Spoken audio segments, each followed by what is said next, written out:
Bhavado Juvaja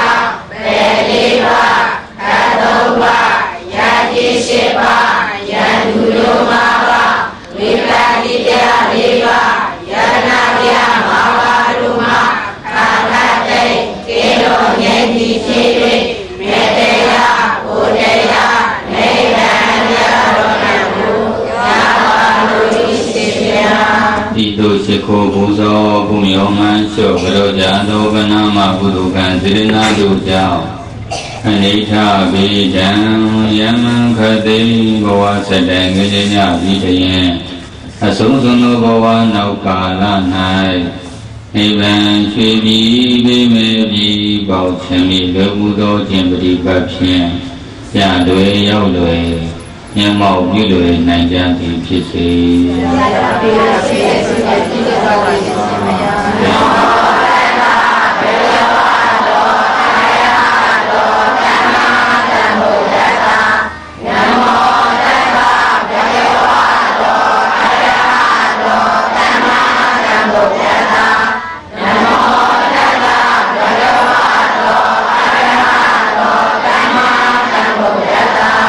Namo Tata Mi Kong Yu Yare Kong Song Chin Song Nitara Pi Song Phaya Shikho Ji Phitတယ်တရားမင်းကိုယ်တိုင်ဘုရားထံလာတိုင်းဒီနမောတတနဲ့ရှိခိုးလို့တရားမင်းရဲ့ဘုရားရှိခိုးလို့ခေါ်တယ်။နောက်တစ်ခါတရိယာဖြစ်ပြီးသွားကြတဲ့သူတော်ကောင်းကြီးတွေဟာဘုရားရှင်ကိုတရိယာတိုင်း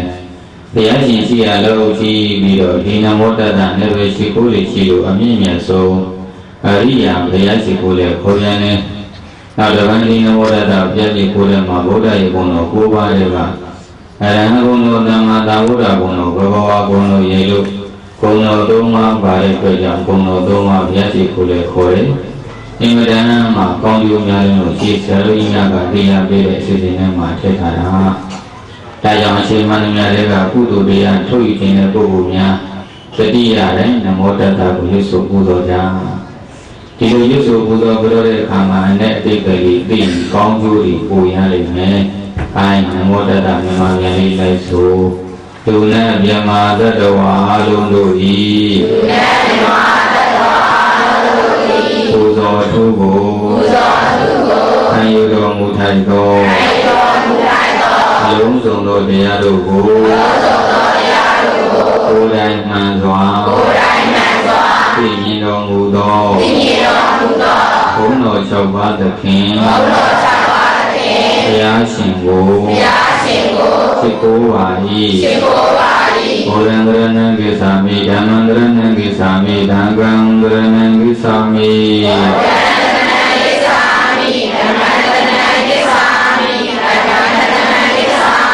အဲ့ဒီဘုရားတရားနာကရဏဂုံသုံးပါးဆွမ်းရတဲ့ပုဂ္ဂိုလ်ဟာပိဿကမှာဘေးဆိုမျိုးရွာနေလို့တဲ့တန္တရာကြတော့အပေလေးပါးကလွတ်တယ်အဲ့ဒီဘုရားတရားနာကရဏဂုံသုံးပါးဆွမ်းကြအပေကလွတ်ပြီးတော့နတ်ပြည်ရောက်သွားတဲ့ဘာသာခြားတရားကြောင့်ပြောပြမယ်လက်လေးတွေအောက်ခဏချနားထောင်နေတယ်ပြီးမှလည်းပြန်ချေပေါ့အဲ့ဒါဘုရားဝိတုထေကတာမှာလာတယ်သူကအိန္ဒိယနိုင်ငံသေရမြို့ဟာသူ့နာမည်ကိုမောင်ဆတ်တာလို့ခေါ်တယ်ဘယ်လိုခေါ်လဲလို့မောင်ဆတ်တာသူဟာဟိန္ဒူဘာသာဝင်ဘာသာဝင်လို့ဟိန္ဒူဘာသာဝင်ဘုရားဘာသာကိုပဲဘူးအဲ့တော့သူ့ရင်ပညာသင်တဲ့ဆရာတွေကိုဘယ်တော့မဲဆိုပြီးတော့ငွေတစ်ထောင်ယူပြီးတော့တော်လန်ခင်းကနေသွားတယ်အဲ့တော်ထဲမှာတူလာမယ်ငွေတစ်ထောင်ပါမယ်ဆိုတဲ့သတင်းရထားလို့ခိုးသားဓမြတွေကမြားတွေနဲ့အသိဉာဏ်ပြီးတော့စောင့်တူလာရင်များနဲ့ပြတ်တတ်မယ်ပြီးတော့ကြတော့သူ့ပါတဲ့ငွေတစ်ထောင်ယူမယ်ပေါ့သူမသိချဘူးသူ့ကိုတတ်မဲ့ခိုးသားဓမြတွေရှိရတော့ရှိတဲ့ကိုဆက်နဲ့သွားနေအဲ့ဒါကိုဘုရားသိတယ်ဆိုတော့ဘုရားရှင်ကသိတယ်ဟောဒီဘာသာခြားလေးအဲဒီလိုနဲ့တရားတော်မယ်ငါဘုရားနဲ့တေလို့မရဘူးဘယ်သူမှတေလို့မရဘူးတဲ့သူကိုယ်တိုင်သူညတဲ့ကိုတပ်ချက်တယ်ဒါကြောင့်ငယ်လေးနဲ့တေးတယ်တခါlúcမှာအာဟုစရာဘုရားကျမ်းစာမှာမရှိဘူးတဲ့ဘာသာခြားဖြစ်သိအပေချာတို့တော့မှာပါရမီနည်းနဲ့ရှိငါဘုရားထံမှာတရဏဂုံသုံးပါးဆောက်ပြီးမှ ဘုရားဘာသာပြည်ပြီးမှသိရင်တော့နတ်ပြည်ရောက်ပြီမယ်အဲ့လိုပြီးတော့မို့လို့တော့မရောက်ခင်တေရီယာကမြတ်စွာဘုရားကသူ့ကိုကြိုးစိုးနေတယ်တွေ့တဲ့အခါမှာယနေ့ဟောရအာမကဘယ်လောက်မူလဘင်းအောင်မူလဘင်းနိုင်ကြောင်းတောင်းရမှာဆရာဆရာမတွေဝိသတို့ကရှင်းပြတယ်လို့ပေါ့တရားတန်ခါရဲ့အကျိုးကိုဘုရားရှင်ကဘာသာရမောင်ဆက်တော်ရှင်းပြတယ်အဲ့တော့ရိပ်ဥတွေပါတော့အဲ့ဘာသာခြားလေးဟာဘုရားတန်ခါကြည်ညိုပြီးတော့ဘုရားထံမှာတရဏဂုံသုံးပါးဆောက်တည်လိုက်တယ်ဒါနဲ့တို့လည်းဒီမှတ်ကြပါတရဏဂုံသုံးပါးဆောက်တည်တာဟာဗုဒ္ဓဘာသာရဲ့ဝင်တာတရဏဂုံသုံးပါးဆောက်တည်တာမလုပ်တာလေဘုရားဘာသာဖြစ်သွား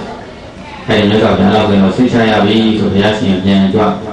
သူလည်းဆက်သွားမှာတုတ်တွေရောက်တော့ခိုးသားတည်းများတွေပြည့်တဲ့မြားတံဖြစ်ပြီးတော့ပေဝဲဝင်ရှာတယ်သို့တော့ပေကံကြီးမှာကပ်ပြီးတော့ဆောက်ပြီးတဲ့ဗရဏဂုံဟုလူကံကြောင့်မောင်ဆက်တာဟာလူကန်းနဲ့ဆိုရင်နှစ်ပေါင်း3ကလေးနဲ့နှစ်6တန်းပြည့်စီတဲ့တာဝဏိလာနတ်ဘုံရောက်တယ်ဘယ်နတ်ဘုံရောက်တာဝဏိလာနတ်ဘုံနှစ်ပေါင်းကဘယ်လောက်လဲ3ကလေးနဲ့အရှိကြီးပဲသူတို့ခန္ဓာကိုယ်လည်းကြီးတယ်နတ်သမီးနတ်သားတယောက်ခန္ဓာကိုယ်က6မိုင်ပေါ်မှာရှိတယ်ဒါကြောင့်လည်းပြည့်စီတယ်သူတို့လက်မလာလို့လက်မလာပြည့်စီတယ်ပြီးတော့တာတို့သမီးတို့လည်းပြောပြမယ်နတ်ပြည်ရဲ့ချမ်းသာဖို့နတ်ပြည်မှာကိုယ်စိမ်းလုံးမကြည့်ဘူးလေနတ်ပြည်မှာပါလေလူပြည်ကတော့ကြီးတယ်မြန်မာပြည်ကကိုကြီးတယ်ကိုတော့ကိုကြီးကြီးတယ်ဇောက်တို့ဆိုဈေးသားကြီးတာထက်ဝက်လောက်ပေါ့နော်ကိုကြီးတယ်အဲ့လိုမှတ်တာတာတို့သမီးတို့ကြီးအဲ့လိုဒါနဲ့အမြတ်ကြီးနေသိလားဒါနဲ့အမြတ်ကြီးမီးလောင်နေဒါနဲ့အမြတ်ကြီးပါဖြစ်ကိုတော့ဈေးလောင်တော့လို့အဲ့ဒါလောဘကြီးလို့လောဘကြီးလောင်မှာနော်ဈေးတွေကိုရောမှာတတ်နိုင်ဆိုရဘယ်လိုလဲရောဒီနတ်ပြည်မှာပြီးတော့ကိုယ်စလုံးပေကြီးလည်းတာလို့ပြီးတော့နတ်ပြည်မှာဝယ်မစားရဘူးနတ်ပြည်မှာပဲနေလို့ဝယ်မစားလက်ကားစားနတ်ဩဇာတဲ့ဘယ်လိုမှတ်သွားနော်ဘယ်လိုနတ်ပြည်ရတခုလို့ရှိရဲ့နတ်ဩဇာ3ချိန်စားမယ့်အချိန်ဆိုရင်စားချိန်မှာစားအပြောပါးတွေယုံပြီးတော့နတ်ဩဇာမစားမင်းအဲ့ဒီနတ်သားတွေလည်းဖြတ်သူသေးသွားတယ်။ဘာလို့လဲဆိုတော့နတ်ပြည်ရဲ့ပါစကဝန်းရဲ့အားကောင်းအဲဒါအချိန်မှစားရတယ်။ဒါလိုမျိုးလည်းခုငယ်လေးတွေအချိန်မှစားရတယ်။အဲဒါနတ်ပြည်ကျတော့အကျင့်ဖြစ်ပြီးတော့နတ်ဩဇာဝန်းပြီးတော့အသက်ရှင်တာပေါ့။သူကြီးကျတော့အစားစားချိန်မှစားရင်အစာရောဂါဖြစ်။ဘာဖြစ်တော့အဲဒီလိုမှလည်းနော်။သမီးသားကြီးကိုစားမြောင်စားမစားပြီးတော့မစားဘဲမနေနဲ့။အဲ့ဒီကြရင်စားအဲ့ဒါဆိုဆိုင်ယောဂဘယ်တော့မှဖြစ်တော့နောက်နတ်ပြည်မှာတဲ့ကိုယ်ဝင်ဆောင်ရမလို့တဲ့နတ်ပြည်မှာဘယ်လိုလူကြီးအလုပ်လုပ်လိုက်တာဘောခွဲရစိတ်ရနော်ဆရာဝန်လည်းဘောစီတဲ့ကိုယ်မှမလို့ဒီလိုမျိုးတို့ကြီးတဲ့ဓမ္မကြီးမယ်ဆိုရင်ဝါကနေဆက်စစ်နေရဖြစ်မိမိရဲ့မိခင်ချင်းနဲ့အမေရဲ့အန်ဒီနာလေးမှာဝါဆိုဖြစ်အပြည့်အတန်းဖြစ်ပါတယ်နာရဖြစ်မဲ့သားတို့ကနာရဖြစ်မဲ့ဆိုရင်လည်းပဲအသက်20ကျော်ဝါဆိုဖြစ်သွားတာအဲ့လိုနေလို့မှချမ်းသာကြည့်ရဆင်းရဲတာမရှိဘူးနောက်ပြီးတော့ဘေးလိုမရအောင်နတ်ပြည်မှာနတ်သမီးနဲ့နတ်သားဘယ်လိုအများလဲနတ်သမီးများတယ်နော်နတ်သားမနေဘူးများနေတာပေါ့အခုကလေးတို့တရားဝတ်ဆိုကြည့်တယ်မျိုးသမီးနဲ့မျိုးသားဘယ်လိုအများလဲအဲ့ဒါတော့နတ်ပြည်မှာနတ်သမီးတွေများမျိုးသားတွေအရေးဆိုင်ရောက်တယ်နော်။အဲဒါအပရိသေတော့မျိုးသားတွေများတယ်။အဲတော့လည်းညနေရောက်စကားများတော့တွင်းမှာလေ။ရှင်တို့လည်းအသုံးကြပါဘူး။တက်တော့လက်ကြီးမှာနဲ့သမီးတစ်ထောင်မှာနတ်သားတစ်ယောက်ရှိတာဆိုတခါကျနာတာပေါ့။ဒီလိုဆိုတော့ယောက်ျားတွေသိရင်အပရိသေလို့ဖြစ်တော့သူကသိခါကြတယ်လေ။အမီတို့ဒီလိုမှတော့နိုင်အောင်စကားသင်မယ်ဆိုပြီးတော့ယောက်ျားဘုန်းကြီးကလျှောက်တယ်။အရှင်ဘုရားဒီလိုကလည်းယောက်ျားတွေသိခါကြကုန်လို့လို့လေဘုန်းကြီးလည်းယောက်ျားဆိုတော့တင်ပေးတယ်ပြန်တခါကြီးမှတ်သွားကြ။ဒါကအဲ့လိုဒီလိုပြောမိမနတ်ပြည်မှာပတ်တော့နတ်သားလေးတွေဆိုရင်ဒင်္ဂါဝါလူအသေးစုမကပွင့်ကြတယ်ဖရာတွေဟာငါတို့ယောက်ျားတွေရှိတယ်။တို့ယောက်ျားတွေဟာဖရာဖြစ်ကုန်လို့နတ်ပြည်မှာနေတာအောင်ငယ်ဝင်ရတဲ့ယောက်ျားတွေပါဖြစ်တော့ဖရာတွေတရားလို့တော့မဟုတ်ဖရာတွေကယောက်ျားလာမိမလား။အခုမှတန်နေသေးတယ်။ဟုတ်တယ်ဘုရားတွေရောက်တဲ့ဖြစ်တာဆိုတော့နဲပါတယ်ပေါ့ဒါ ကြီးပြောလိုက်တာဆရာတော်ကြီးဆော့ဆော့ကနေရောပေါ့ဒီကမကြီးကလေးသားချင်းပဲသူပြေကိုဒုံးပြေးတာသိလားကန်ဆိုးရင်တော့လမ်းမှာမှောက်ရနေတာစကားတော့မေ့ပါရဲ့တကယ်လို့ရှင်ဘုန်းကြီးပြန်မေးနေတာပေါ့မမေးတော့တဲ့ဒီတော့ဟောဆိုတော့မိမဘာလို့နဲ့ဒီမှာတတနဲ့ရမင်းသိလားရှင်းပြီးပြောသားမှာဆိုတော့သူတကယ်ပြောရမှာကသင်္ကာဝါလူပဲသူမကပွဲနေဘုရားတွေကငါတို့ယောက်ျားတွေလို့ပြောရမှာခုတော့ပေါ့တယ်လို့စကားပြောင်းပြန်ဖြစ်ရှင်မမှတ်ထားတဲ့နဲ့ဒီမှာဘာကြောင့်တတနဲ့တယ်ဆိုရင်ငါတို့ယောက်ျားတွေဟာသင်္ကာမြေထဲမှာတေးတွေဖြစ်ကုန်တယ်တော့ပါရောဘုန်းကြီးကတေးဖြစ်ကုန်တယ်နော်ဒါကြောင့်တေးမဖြစ်အောင်တရားဝတ်ဆိုတာသားတို့ကနာတော့အမျိုးသားတွေနာတယ်တဲ့အဲ့လိုတရဏဂုံတို့မှဆောက်တည်ရင်ဟောနောက်တစ်မျိုးပြောဦးမယ်ဒါလိုမျိုးဘုရားတရားတန်ခါကိုယ်ဆိုရင်နဲ့ဒီရောက်တယ်တဲ့ဘုရားတရားတန်ခါကိုယ်ဆိုရင်ဘာဖြစ်တော့နောက်တော့ဘုရားတရားတန်ခါကိုယ်ဆိုရင်ဘေးကင်းနေတဲ့ဘုရားတရားတန်ခါကိုယ်ဆိုရင်ဘာဖြစ်လဲဘေးကင်းနေတာလည်းကောင်းနားထောင်ဒါဘုန်းရဲ့ဇာတိမှာဖြစ်တယ်မရဗုဒ္ဓမျိုးစေတနာဘုရားဘွဲဆိုတာကြားဘူးတယ်မလားအဲ့ဒီနဲ့ရွာမှာဖြစ်တယ်ဒုတိယကဘာဆဲကဘုန်းတော်မွေးသေးဘူးဒါဘုန်းလေးအဘိုးဘွားတွေစင်ကြလို့မှတ်ထားအစ္စလာမ်ဘာသာဝင်တခါကြီးပြောရှိတယ်သူနာမည်ဥယာမလို့ခေါ်တယ်တတိယကြီးပါငွေတို့တွေသူကြီးအောင်စားပေါ်တော့အများကြီးချမ်းသာတယ်တဲ့တော့ရွာတွေရောကသူ့ရဲ့ငွေရရရှိလို့တယောက်တည်းကပတ်စံသွားကြီးပဲအဲ့တော့လေဝင်းကြီးတစ်ခုလင်းကြီးတစ်ခုဖြတ်ရအဲ့လိုမျိုးရဲ့လည်းဘာတစ်ခုမှမရှိဘူးဒီကောင်းကြီးပေါ့မိုးဝါလေရည်ဆက်တယ်ဖြစ်ပါလေအဲ့ချိန်မှာမဟာမိတ်ပေါ့အင်္ဂလိပ်နဲ့အမေရိကန်တပ်တွေရဲ့ဂျပန်တွေကိုလေရင်နဲ့စီးနဲ့အမြဲတမ်းဘုံကျဲလေးစက်နဲ့ပြည့်တယ်လေးရှိသူတို့ရဲ့လေရင်တွေကိုခက်နေနေပြန်လို့ရပြီးတော့သူတို့ပြန်လာရင်တိမ်ပုတ်တွေနဲ့ရောနေအောင်အဲ့ဒီလေရင်တွေကိုအမေအောင်ညူအောင်ဒီတော့တဲ့သူတို့ကိုမြန်မာတွေရောဂျပန်တွေရောကျွေးညီအောင်လို့ခေါ်တယ်ဘယ်လိုခေါ်လဲအဲ့လေရင်စင်ပေါ့ကန်ဆိုရင်အဲ့ဒီဥပ္ပယမှာလွင်မြင်လေးရောက်ရကျွေးညီအောင်ပေါ်လာကျွေးညီအောင်ဥပ္ပယမှာကြီးကိုဂျပန်လို့ထင်တာဂျပန်ကိုရောက်ပဲဒီကောင်အမိချုပ်ရလို့ဆိုတော့ဗါလေသူ့ရှိကိုဝေးပြန်လာဘုံချတော့မှတော့လည်းကိုရမှာပြည့်တယ်ပြီလေငါတော့သွားပြီးအခုစက်တစ်ခုမှမရှိဘူးကိုရရတဲ့ကလည်းမရှိဘူးရှိရတော့သူ့ရဲ့ခန္ဓာနာကကိုးတော်ကြီးတို့ဘုရားဘာသာစီရီတစုပဲရှိအဲ့ဒီသူ့စိတ်ထဲမှာလေဒီဘုရားကိုအားကိုးတော့ဓာတုရဲ့အတိတ်ကဘုရားဘာသာဖြစ်ကြလို့ပြင်းပြမှာပေါ့ဒီလိုဆိုရင်သူတို့ကိုအစ္စလမ်ကျမ်းမှာကကိုယ်တိုင်ဉာဏ်ရှိတာအဲ့ဒီဉာဏ်ကိုဘာလို့မယူဘူးတခါလေစီရီနဲ့ပြီးတော့လုံးရှိပြီးတော့ပေါ့လေမြတ်စွာဘုရားကေဝမြတ်စွာဘုရားကိုယ်ဟောပါ၏မြတ်စွာဘုရားကေဝမြတ်စွာဘုရားကိုယ်ဟောပါ၏လို့ဆိုတယ်သူမြန်မာလူဆိုတာကိုပါဠိစီလိုက်ရင်ဗုဒ္ဓံတရဏံကိစ္ဆာမိလို့ဖြစ်တယ်ပါဠိရှင်ဘယ်လိုဖြစ်သွားတော့ဟောဒီတော့ဥယာမဟာအစ္စလမ်ဘာသာဝင်ဖြစ်ပြီးတော့ဒါတရဏဂုံလုံးမဆောက်ကြည့်နေတာအဲ့ဒီဘုံနဲ့ချ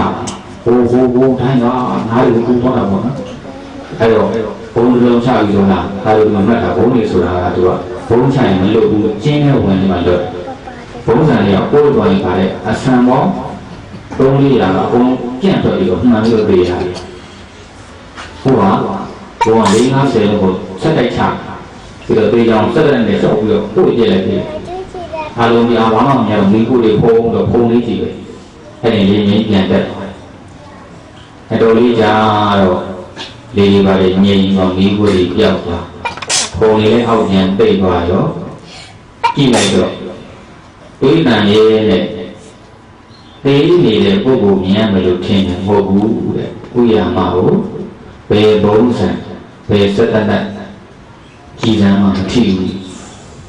အဲ့ဒါပြင်ပေးရှင်းပါတယ်ဘာဖြစ်ပါလဲဘေးလို့ဖြည်ကြည့်တယ်အဲ့ဒါဟာတရားဆွမ်းလားတရဏဂုံနဲ့ဆွမ်းလားဒါကြောင့်လေးနဲ့တို့အဲ့ဒါပြင်ပေးရှင်းကိုတရဏဂုံတို့မှရောက်အောင်နော်တတိယနဲ့ရုပ်အဲ့လိုရုပ်တဲ့အခါမှာအနဲ့အတိတ်တွေသိရမယ်အကဲလုံးချပြီးတော့တရဏဂုံစိတ်တွေလိုက်ဆုံးမယ်ဘုဒ္ဓံမြတ်စွာဘုရားကိုတရဏံကိုယ်ွယ်ရာဟူ၍သစ္စာမိသိကပါ၏ဓမ္မံတရားတော်မြတ်ကို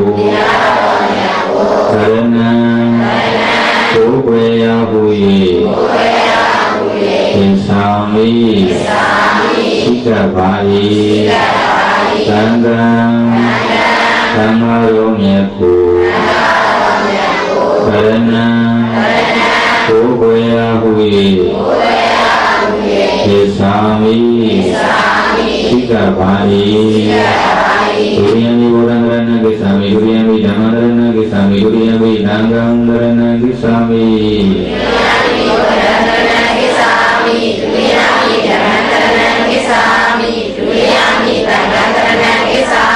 တရိယမိဒုက္ခရဏကိသမိတရိယမိဓမ္မရဏကိသမိတရိယမိသံဃံရဏကိသမိတရိယမိဒုက္ခရဏကိသမိတရိယမိဓမ္မရဏကိသမိတရိယမိသံဃံရဏ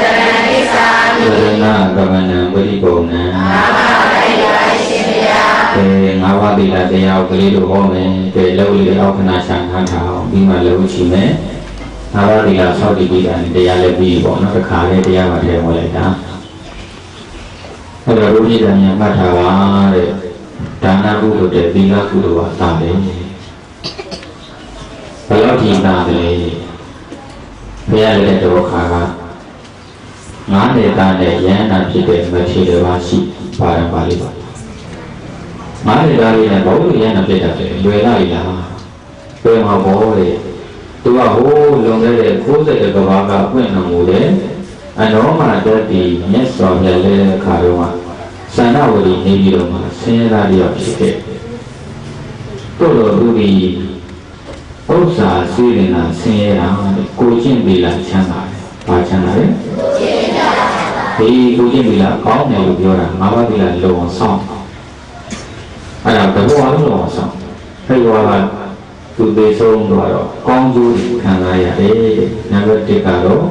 90တကဘာတိတိအပေကောင်ပြိတ်သွားပြန်ကြနံပါတ်2ကတရားမျိုးကအကျဉ်း30ဖြစ်တယ်နံပါတ်3ကတကဘာလုံးအုပ်ချုပ်တဲ့စัจ जा မျိုးက85ကျင်ဖြစ်တယ်နံပါတ်4ကရိုးရိုးဧကရိပင်ဘဝအကျဉ်းကောင်းများစွာဖြစ်တယ်နံပါတ်5ကျတော့ဒီဘုရားနာသနာမှာအိန္ဒိယနိုင်ငံသာဝတိညီမတတိတံဖြစ်တယ်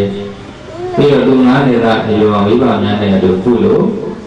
တရဏဂုံနဲ့၅ပါးသီလဆောက်တည်ကသူလည်းလိုက်ဆိုတယ်ဘုရားကလေးတို့ရွယ်ပေါ့ငါးနေတာရွယ်အဲ့ဒါတရဏဂုံအဆုံးမှာပဲ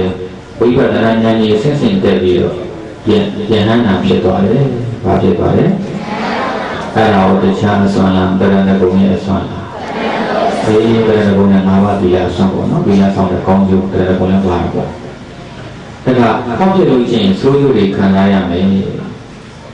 ကလေးတို့မေ့ကြည့်မယ်အသက်ရှိခြင်းလားအသက်တူခြင်းလားဒီကလေးတို့အသက်ရှိခြင်းလူများတဲ့မတိုက်ရဘူးနော်လူများအသက်တိုက်ရင်အသက်တူတယ်ဒါကြောင့်ဘာမှမတိုက်နဲ့သမီးတို့ကတန်းလေးမတုံးနဲ့တန်းမအောင်တဲ့အောင်ပါဘူးလားပါတယ်တောင်းတော့လို့ရှိရင်လေတန်းလေးကပြားချမ်းတော်ဘူးလားသူတို့ကြိုပြီးတယ်ဘယ်လိုပြီးလဲဆိုရင်တန်းကိုပြားချအောင်တုတ်တဲ့အမျိုးသမီးတွေဟာတဲ့လမ်းကြီးဆက်စီမှာပေါက်ရင်လဲပြီးတော့အကျိတ်ခံရတဲ့သူလည်းပြားကြတော့တာပေါ့နော်အခုဘုန်းကြီးညဆိုဟိုယူဇနာမှာသွားပြီးတော့တရားဟောမှာအဲဒီယူဇနာမှာတကယ်ပဲအမျိုးသားတရားဟောတာလမ်းကြီးဆက်စီနေပြီးတော့ပြီးသွားတယ်သူကချုံဝဲမှာသွားပြီးတော့ပြန်မလို့ဖြစ်ပြောနေတာအဲ့မတိတော့ကာယရဲ့တိတ်ချတော့တေရောအဲ့ဒါအောင်လက်ရှိခြင်းသူများကိုမတတ်နဲ့သူများတတ်တဲ့ဆိုလိုတွေကကြည်ရဘဝအသက်တူတယ်နာယောဂများတယ်နောက်မွေးတွေကအခြေပြက်လက်ပြက်ဖြစ်လာတဲ့နောက်ပြီးတော့မွေးတွေကမျက်စိကန်းလာတယ်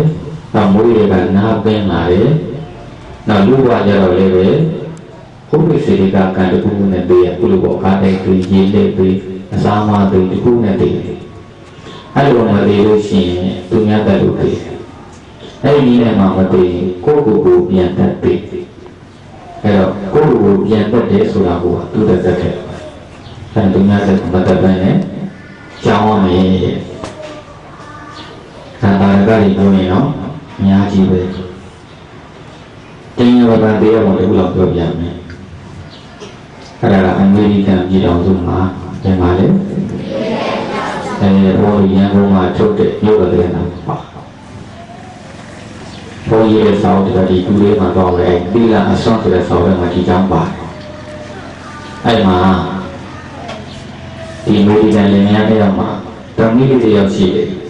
ငယ်တော့ငယ်လေးရပေါ့နော်တနည်းနဲ့အရွယ်လေးပေါ့သူ့ကိုနာမည်ကိုမြန်မာတန်းလို့ပန်းတီးလို့ပေးထားတယ်ဒီရတော့သူ့အိမ်မှာအစေခံမလေးလည်း7နှစ်ရွယ်ငယ်လေးတယ်သူတို့နှစ်ယောက်ရုံရောက်တော့သူတို့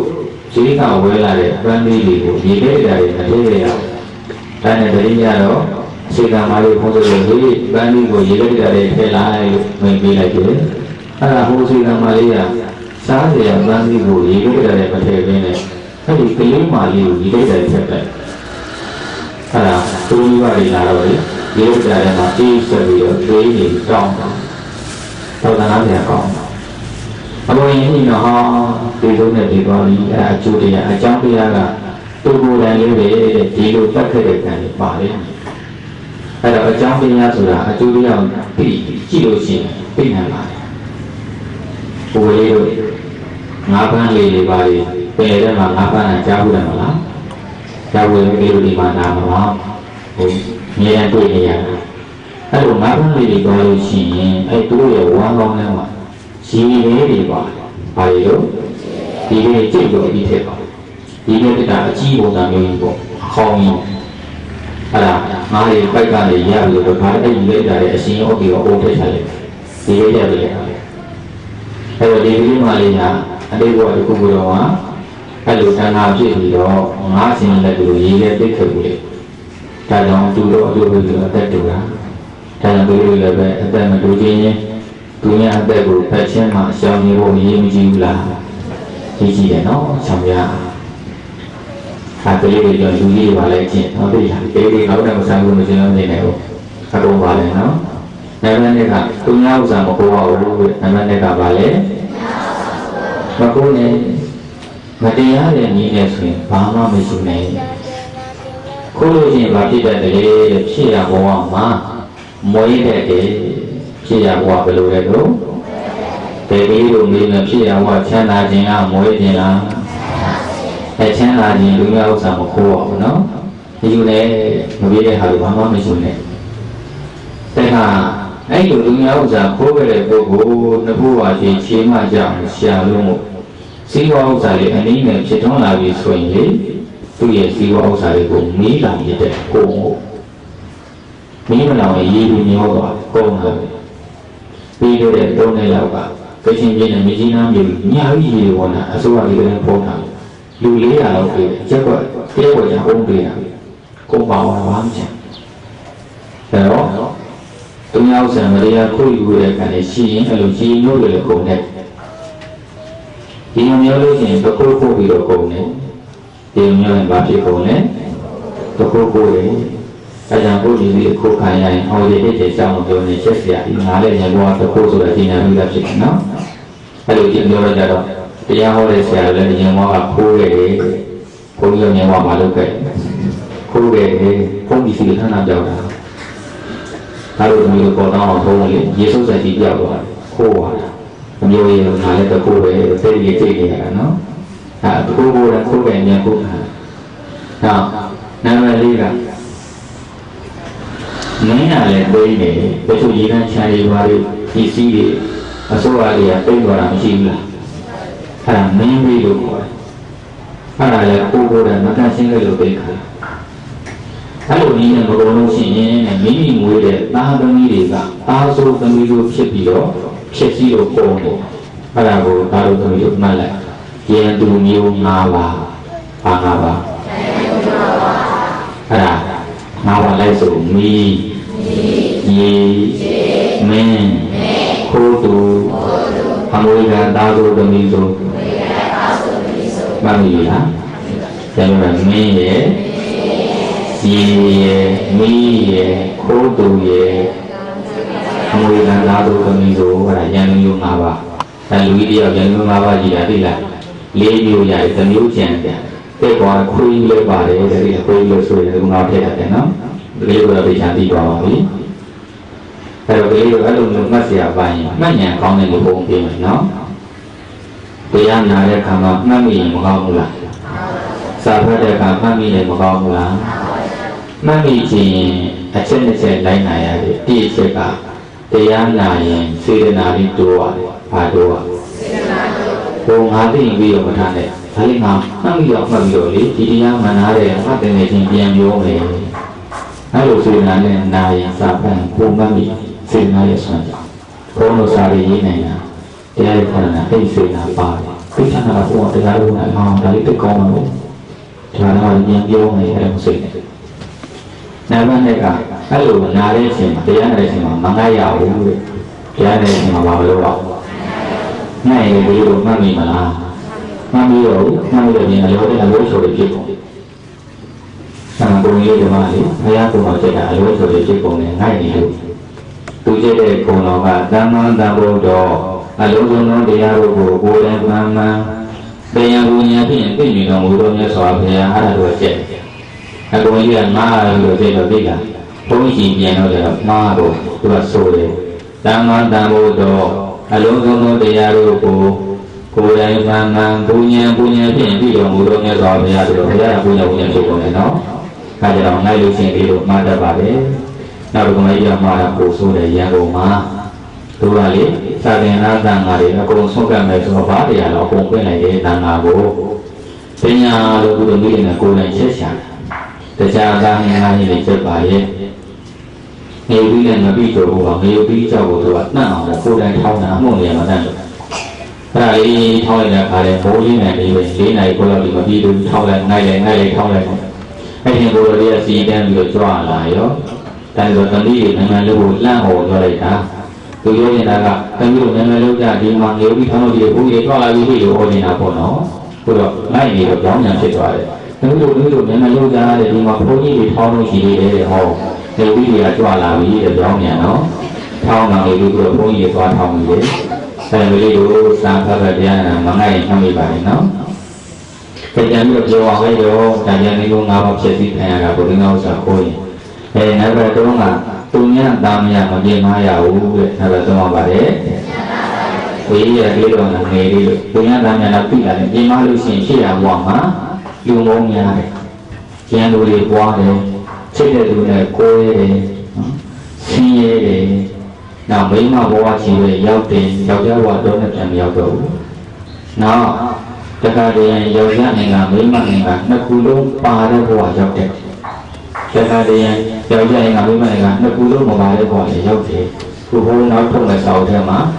အဲ့ဒီအင်္ဂါနှမျိုးပါတဲ့ပုဂ္ဂိုလ်တွေကိုလက်ဆံနဲ့ပြီးကြရေးထားတယ်ဘုံဘုရား၄ယောက်ရှိပြီပြည်ကမှာတရားလိုင်းလာရမှာတရားဒလမှာတရားနောက်အေယောဒီတဲ့မောတုံလေးမှာတရားအဲ့ဒါဆိုဘုန်းကြီးဇာမနာဘုန်းကြီးမှာအဲ့ဒါကလူထုတ်လဲရတယ်မနေရဘူးနောက်တချို့လည်းကြားဦးမှာဉာဏ်မဟုတ်တဲ့ဒီခေါင်းမုံဆရာတော်ကဓမ္မပရိကတားနိုင်မကြီးတယ်နောက်စိတ်ကြီးတို့လည်းအင်္ဂါမျိုးကလူထုတ်လဲရတယ်အဲ့ဒါဘုန်းကြီးမဖြစ်ဘူးအဲ့ဒါဘာကြောင့်လဲကိုကြီးပါလဲဆိုသူများနိုင်ရတဲ့ပြင်မာလေးဒါအဲ့ဒီတန်ကိုရှောင်ရတယ်။မပေါ်ရည်တင်လို့ဖြစ်မိလားသောထံတိချာပါဆလန်းနဲ့ရေးထား။နာမည်လေးကလေးမပြောပါဘူးတဲ့နာမည်လေးကဘာလို့ပြောလို့မလေးရဘူးနော်။အမှန်တမ်းပြောကိုအပြည့်ရှိလို့လေလုံးပြီးလို့ရှိရင်ဆရာဆရာမမိပါကမေးအမှန်တမ်းပြောလိုက်အပြည့်လုံးပြီးပါလေ။ဒါလို့အမှန်တမ်းပြောရင်လေမိပါဆရာရောဒါလို့သမီးတို့ကိုလေးစားချစ်ခင်သွားတယ်။ဟောသူခင်ဗျာမတိချာလေးလို့အမှန်တမ်းပြောတာပဲဆိုပြီးတော့ဆိုရင်ငါလည်းငါဘုံညာလည်းမရတော့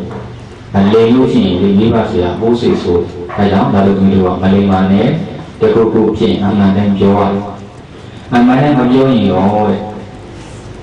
ပြောမှလည်းကောင်းလို့ဆိုသူအမှန်တမ်းပြောရင်သစ္စာတည်တယ်အမှန်တမ်းပြောရင်ဘာဖြစ်တော့သစ္စာတည်တယ်သစ္စာအကျိုးခံစားရမှန်တဲ့ဟာပြောရင်သစ္စာအကျိုးဘာဖြစ်လဲခံစားရတယ်သစ္စာအင်မတန်မအောင်စရာကောင်းမှန်တာကိုဒါပြောကိုဖြစ်ချင်တာအကုန်ဖြစ်ရတယ်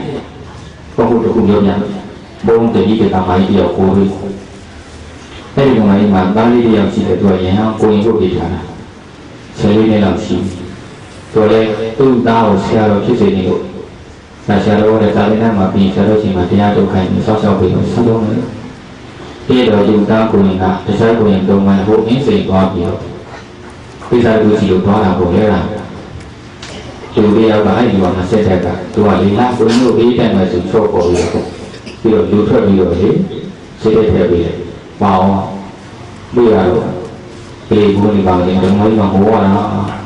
ဆရာတော်ရေးပြီးတော့သွားပြီးရှားလည်းမတွေ့တော့ဘူးနှစ်လတော့မှရှိတယ်တော်မကြီးကိုအကြံပေးမယ်လေဘုန်းကြံပေးတာတော့ရှိနော်ဒီကြံတိုင်းဒါကူတရားနာပြတာများလည်းပဲတခြားဘယ်နည်းနဲ့မှဖြည့်ရှင်းလို့ရတဲ့ပြဿနာတွေကိုဟောဒီသစ္စာနဲ့ဖြည့်ရှင်းတာအောင်မြင်ဆိုတော့အဲ့ဒီသစ္စာအောင်မြင်ဖို့အတွက်အခုလည်းကအမှန်ပဲပြောရတော့မလိမ့်အောင်မလိမ့်တဲ့ပါဇက်ကပြောရင်သစ္စာဆုံးတယ်ငြင်းနဲ့လျှောက်လိမ့်တဲ့ပါဇက်ကဆန်းထွက်တန်ဒီကောင်ဆောက်သူသစ္စာအဲ့ဒီဘုရားကျန်တော်မကြီးလို့သစ္စာပြီးပါဘယ်လိုပြောရမလဲခင်ဗျာကိုလို့ခဲ့တဲ့အမှန်ကိုပြောလို့ကြည့်ဒီမှာအမှန်တော့ပြောတော့အမှန်နဲ့ပြောရင်မစွမ်းဘူးမိမိပြောတဲ့ဖြစ်ရကလည်းမှန်ရမယ်မိမိပြောတဲ့ကလည်းအမှန်ပြောတဲ့ဘာသာဖြစ်နေတာအားစွမ်းအဲဒီမှာသစ္စာပြီးတယ်ဒီလိုမှဒီတည်ရတဲ့ရှင်ကအခုချိန်အောင်သူတို့ကစိတ်ဆင်းအောင်စေနာလုံးနဲ့လုံးဝမလုပ်ဘူးပေါ့ကိုယ်တကယ်တော့သူတော်မှလုံးဘူးဒီကနေ့မှန်ဒီလိုသားလေးဒီချမ်းသာလို့လူစွာနဲ့ပြန်လာနေပါသေးတယ်ပြီးလဲသစ္စာပြီးလိုက်တာမကြောက်ဘူးတပတ်မကြောက်ကျင်းတော့လောက်လို့မရမလိုက်တော့ဘူးသူသားလေးကလေသစ္စာမစင်အောင်ဟိုးမန်းလေးဟာစစ်တဲ့တွေကနန်းမတိရောက်စမ်းဟုတ်တယ်အဲ့မှာနန်းမလေးရောက်လို့ဗျာဘုံကြီးတရားပါလေဒီလေးကိုမြင်ရောချက်ချင်းတနာပါပြီးတော့ကရုံးကရိတ်ထားလေးကိုကရုံးတွေလေးပေါ့နော်အဲဒီလေးမျက်နှာကြည့်လို့ဒီလေးတင်းနေတာဘယ်လိုဆိုရမေးကြည့်တယ်နားဘယ်လိုရောက်လဲဆိုတော့ဒါအင်းစိန်မှာအဲဒီမှာအဲ့လိုကလေးငယ်တွေစိတ်ထည့်ပြီးလို့ချင်းတော့ဆန်တေးနဲ့မွေးတောင်းရဟိုတော့ဒါ9-6လောက်ရှိအဲ့ဒါနဲ့အဲ့လိုနဲ့ပါခြင်းကိုရင်မှာဆိုတော့တနာပါဆရာဒါနဲ့ပဲအဲ့ပုံလေးကိုတန်တရားဝင်ပြန်မပြီးပြန်လာအဲ့ဒါအဲ့ဒီကလေးလေးအဲ့ဒီကြားတွေကဘာမှလက်ဆံလို့မနဲ့ပြန်လွတ်လာတာဟာတခြားဆုံးကရဏဂုံရဲ့ဆုံးဒါကိုကြာတော့မယ်နော်အားလုံးကိုသစ္စာဥစဉ်ဟိုယုံကြည်စိတ်နဲ့ကြည်သိခြင်းနောက်တစ်ခုကဆရာတော်အရှင်သိထိလာဆရာတော်ဘယ်လိုလဲအဲ့ဒါကဘာမှပရမသုတနာပြီးတော့ဒီဆရာတော်ကြီး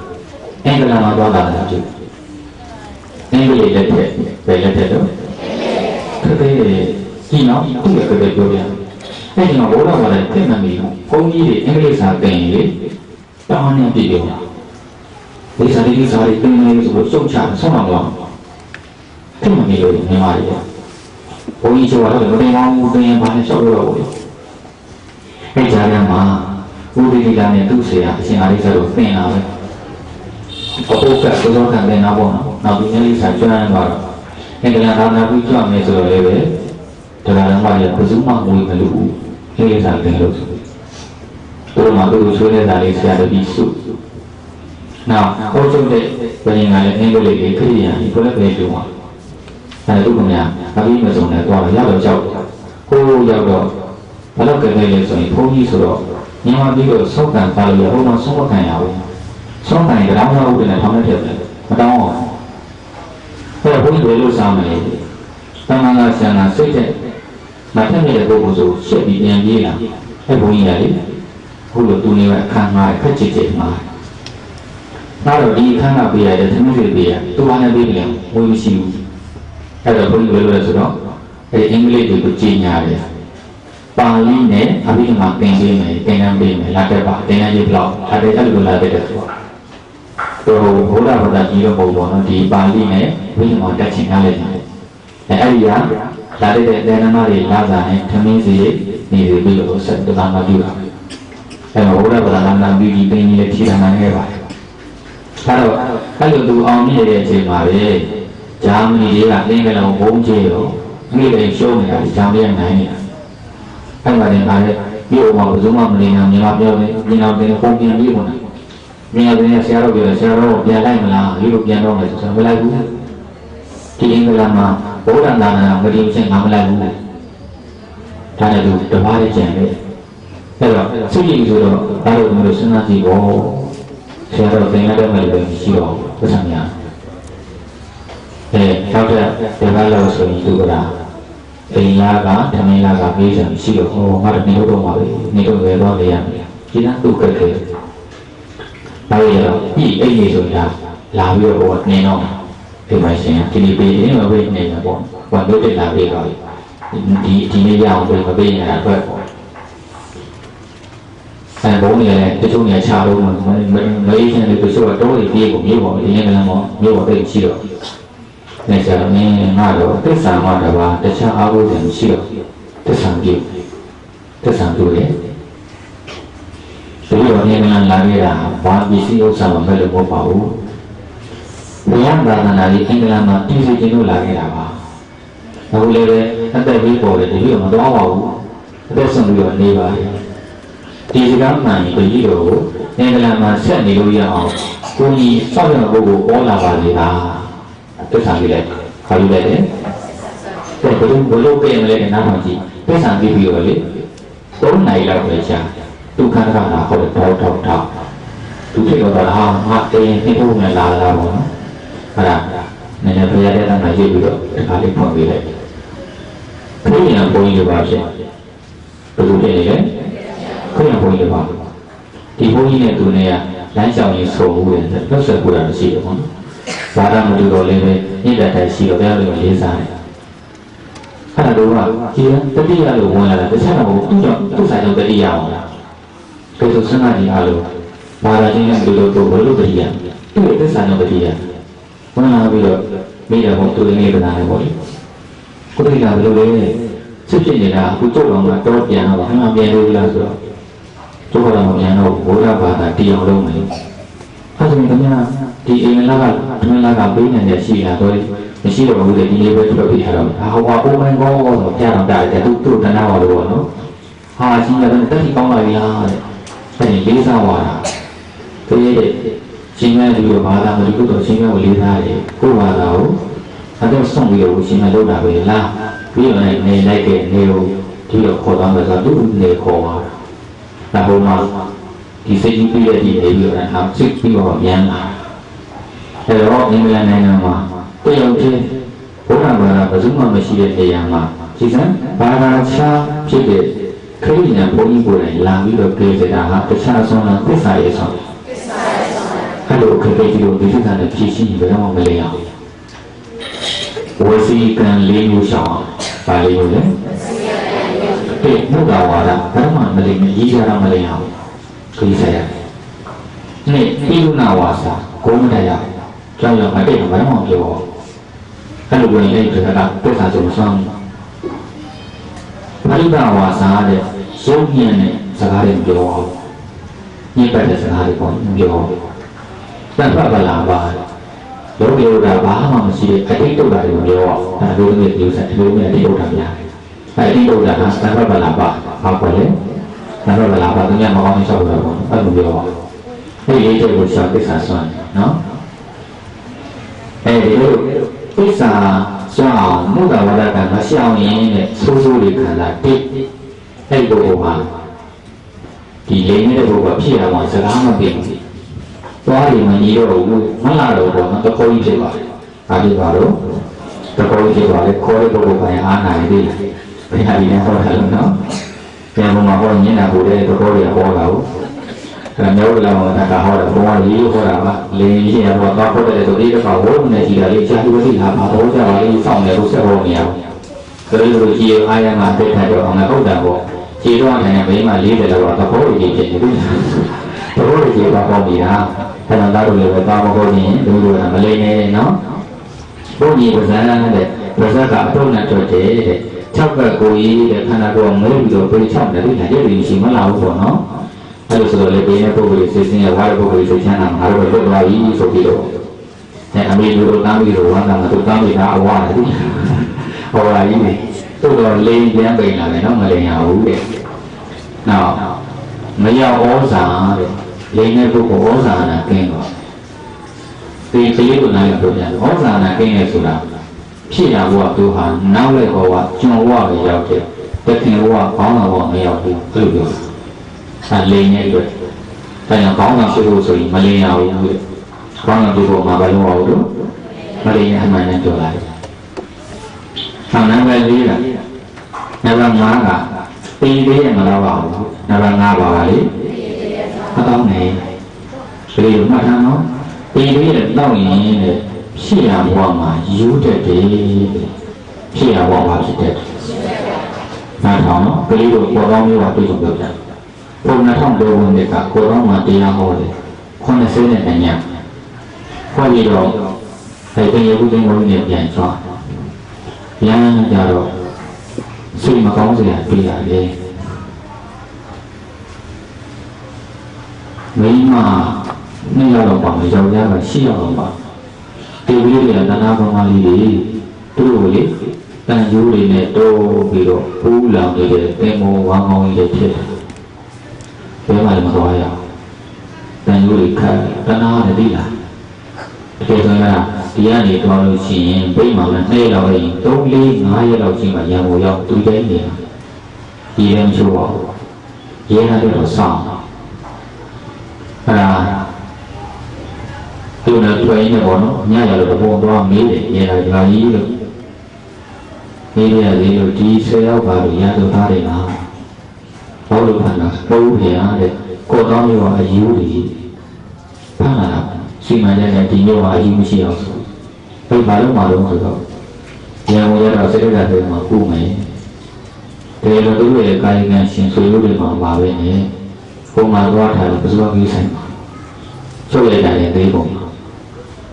thế là khó của ta nói gì là bụng thế là cái ví dụ thấy được khá mà mấy người làm điều thì phải lưu sư tinh đâu cả rồi thế nhà đó là si pin tôi hôm chế bỏ trên nhà để chuyên mà sự đó đấy ví dụ thầy dưới bỏ được vào rồi bây giờ truy được mà ta hay là cái này là bây giờ mà phải điều được làm gì rồi cái này không có chuyện để làm rồi không bàn nhau chẳng nhau để chỉ còn nó cái này vậy số giờ mà rồi cái gì cái gì này cô ra để cái gì để chuyện hỏi đấy tôi sai không gì thì to để tôi mới tiêu lý biết mà sai đại rồi không nào được những cái bị đâu thì hay là tôi đây bây giờ không là cô xử được như vậy vui tôi đặt ra ba lần phải thế tôi thấy này là wow tôi bảo dù mà đều là phong chỉ sẽ để đi là tôi sẽ để tôi đó phong như người này gì vậy nhưng lúc cái bạn này dài thế là đi sẽ đi rồi nhà cái tôi này tôi nói bố đi ở đây thì mà yêu người này bây giờ là cái lẽ ra khỏi đấy thay tôi đi qua để đi là qua là mà tôi sẽ để và xem lúc về làm gì xem ra được cũng nghĩ để chỉ được làm số hạt hay nó đi vào đây mà xem ra được thì này giống này nào bây giờ là ông đấy thì gọi là ngũ đại giống nào giờ người này biết hả cái đồ ta dùng do nó có nó mà dùng đây chỉ để thằng đúng rồi phải là tôi là để tí xíu là bao nhiêu à mà cô nhận đôi chỉ ta đi cô chỉ bằng tỷ vào được gì để gì ta cô nhận rồi có giờ mình chỉ tiền nó cô cần sẽ xin nhận gì đấy cứ giờ cô nhận rồi rồi cô sau đó ra được sẽ nhận được gì đó sau đó ra cô nhận hay gì chú là sao ta sẽ được gì đó sao ta sẽ được cô nhận ta chỉ là chơi làm gì cái của tôi nhớ là thì đâu có phạm nhiều à lưu đấy mà tôi không chịu lắm chỉ là lưu không lưu cái này cho nên tôi cũng vậy rồi phải lưu mà lưu lệ tôi là mà phải lưu lưu à lệ hay là xem nào thì rồi tôi lúc sửa vừa anh em qua anh em đâu được phải lưu được cái là chỉ đấy cái này anh em nào nhìn đâu họ không lưu thế chú ông đã đi được thế nào rồi sẽ để thế thành lưu lệ được rồi đấy không buồn thế thành lưu hoàn được thế là cái cảm giác là sao đấy cái lệ thế này lên thì là mỗi cái gì đó ta đều là gì đấy thì ta đều là sung chi đó tùy vào em mình chỉ giữ gì vậy chỉ có quan là tháo mùi duy được làm đi vào này còn tham gia đi vào để đồ người thuộc nhà là đây này giờ cũng được bọn nào cũng được bọn này chạm nhiều đấy tôi đã nhiều chạm nhiều mỹ bằng bỏ qua còn nào không đều thế thì cái gì từ rất là khỏi du à khả năng của sao làm sao sầu chi là mù này mà nếu sao bây giờ thì ao đâu được tôi sẽ có một loại của những là colony thì là xong rồi là bạn chỉ ở yêu mà dọc thế nào thì là yêu mà dọc tháo đi cái số cái này là gọi là yêu để chế tạo đấy tôi nói thế ngoài yêu đâu cái đầu tôi đi xuống dòng có thể tốt rồi mà yêu mà sự tăng là chặt bài cái yêu là như thế mà tôi nói thì là làm to được thay nó họ chỉ nghe rằng yêu đó thầy trái là thì để làm chuyện đó một người ta dễ bắt được thầy làm gì để lâu không đâu နောက်ပိန်လေးတော့လို့ရှိရင်အာဟုတုမှန်တယ်များကိုလွယ်လွယ်လေးရှိလို့ပြီးတယ်တားကလည်းအဖေကိုပြန်တမ်းမိတတ်တယ်အဖေကလည်းသားကိုပြန်တမ်းမိတတ်တယ်အဖေကသားပြန်တတ်တဲ့အဖြစ်မှုတွေမကြသေးဘူးတယ်လို့6လလောက်ရှိအောင်မှာငါရည်တဲ့ပရိယုံမှာဖြစ်တာအဖေအရေးကြီးကြောင်းကြောင်လို့လေကလေးတွေလိုက်ထားတဲ့ခုတ်ဒီနိုင်ငံလေးတွေတုတ်သွားတယ်တဲ့ကိုလာလာလို့ကလေးတွေကဘယ်လိုပြင်အောင်ထိုင်အောင်ထိုင်နေတယ်မိုးပြီးတော့ချန်အဲ့ဒီလေးတွေကိုလေအတွန်းတုံးအတိတ်တိခုတ်တော့ပြီးတော့ခုတ်တဲ့ဒီလိုမိုးအရင်မိုးကြောင်တော့ပြေးဘူးတဲ့ထောင်ကြထောင်လိုက်ကြမှာအရေးကြောင်လာပြေးတာတဲ့မိုးလိုက်တာတတ်ပြီးတော့ဘုရင်ကြီးတော့ဖေကသားကိုတတ်တာတဲ့တော့ဖေကသားကိုတတ်တာမဟုတ်ဘူးတဲ့အရေးကတတ်တာဘယ်လိုမှတတ်တာလဲအဲကြောင့်ရှောင်းအောင်မှာတဲ့လို့ရှိနော်ဒါလေးတော့ပြင်ပြရပြီးပါပြီကိုယ်ကိုယ်ကိုတိုက်ခြင်းမှာကြောင်းကျင်ပါ၏ဘုရားပြည်သူဥစ္စာများကိုမတရားရယူခြင်းမှာကြောင်းကျင်ပါ၏ဘုရားသားများကိုပြင်မာဖြစ်စီခြင်းမှာကြောင်းကျင်ပါ၏ပညာပြောဆိုခြင်းမှာကြောင်းကျင်ပါ၏သေရတဲ့တို့ကိုဘုရားဆိုဝါတို့ကိုပြောဝါတော့စားခြင်းမှာကြောင်းကျင်ပါ၏ဒီကရဏိနာတဗေငါတိလန္တဒုက္ခကတောဓမ္မပမတိနာသဗ္ဗတိထာအညာသေဝေငါပါကုန်၏အညာရကြ၍ယံမာကြသည်နန္ဒာကြသည်သိပါစေတည်းအာလောကြာကြာပညာပညာပညာပညာဤရောဘုရားဘာဝနာသာဓုသာဓုသာဓုအာလောကြာကြာပညာပညာပညာပညာဤရောဘုရားဘာဝနာ